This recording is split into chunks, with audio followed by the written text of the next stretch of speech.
This isn't France, and this isn't Denmark. Discover the old world charm of California. Sort of a European vacation in your own backyard. Tomorrow at 7:30. Eyewitness News, the latest update from the Southland's #1 news team. This is Channel 7, the #1 station for news and information in Southern California. And now, the latest breaking Eyewitness News with Paul Moyer, Terry Murphy, Dr. George Fishbeck with weather, Ted Dawson with sports, and the Eyewitness News team. It is a deadly war and one we could be losing. Good evening, everybody. Here's the latest at 11 o'clock. It's the war against drugs, and the battle line is the U.S.-Mexican border. The U.S. State Department says corruption, complacency, and good growing weather have all combined to make Mexico the #1 source of drugs smuggled illegally into the United States.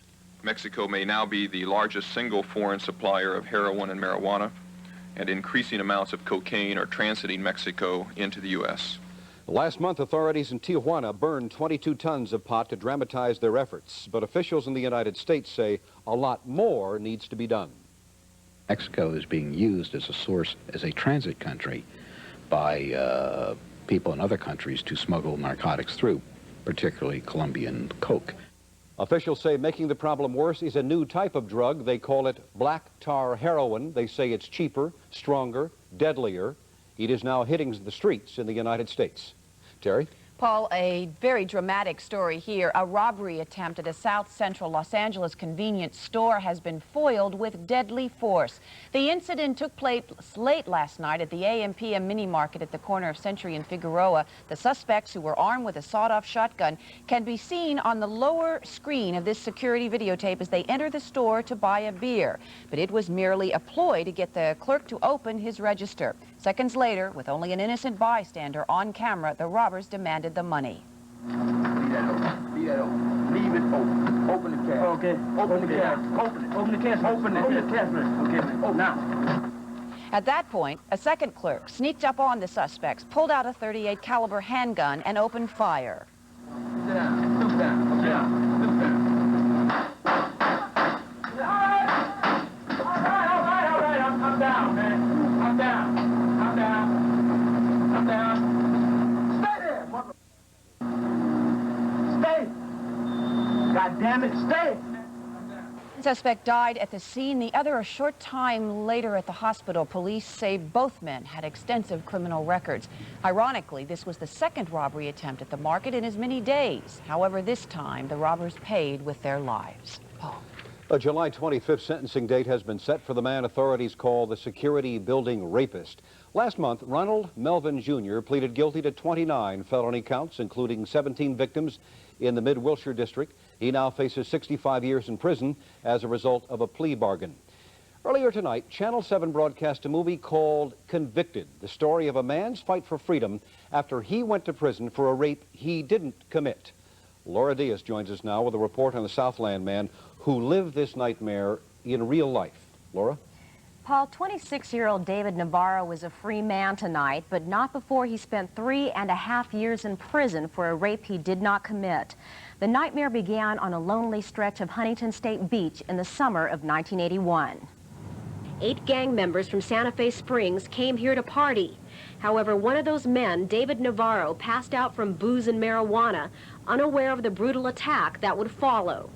It was 2:30 a.m., August 14th, 1981, when 7 men ambushed the couple. They beat Robert Baxter unconscious and repeatedly raped his girlfriend at knife point.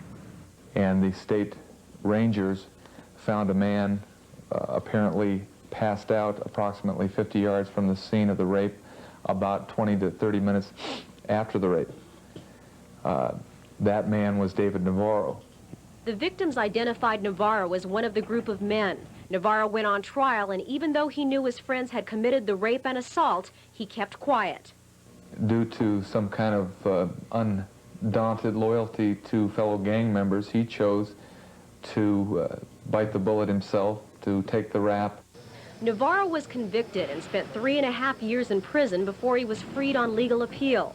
When Deputy DA Jeffrey Robinson approached him about proving his innocence, Navarro was ready. Navarro located 5 of the suspects. Wearing a secret wire, Navarro paid a visit to his old friends.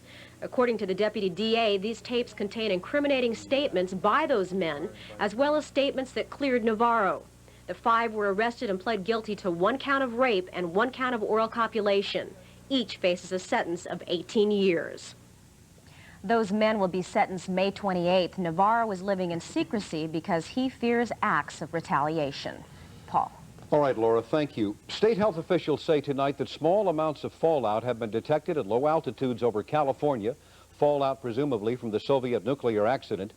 Meantime, the Soviet government is admitting tonight that 6 more people have died of burns and radiation. That brings the death toll to 8 so far. Industrialist Armin Hammer, president of Occidental Petroleum, is on his way to Moscow tonight. He is bringing a plane load of medical supplies for bone marrow expert Dr. Robert Gale of UCLA. Dr. Gale is performing bone marrow transplants on victims of that nuclear accident. Terry. Fear of terrorism continues to discourage a lot of Americans from making vacation plans this summer to Europe or the Middle East. At the same time, gasoline prices are way down from last year, as you know. Eyewitness News reporter Rich Rodriguez says that combination has produced a boom in the RV rental industry. Recreational vehicles are about to come out of winter R&R and start heading down the highways. Memorial Day weekend madness, the unofficial start of the summer season, is only half a month away. But if you don't reserve your RV early, you could be out of luck. Most definitely. Memorial Day has been booked up almost 2 months in advance, and July is already almost booked up completely. Oil industry analysts say gas prices are 28 cents below last year's level. They are also the most pleasant prices at the pumps since 1979. What kind of people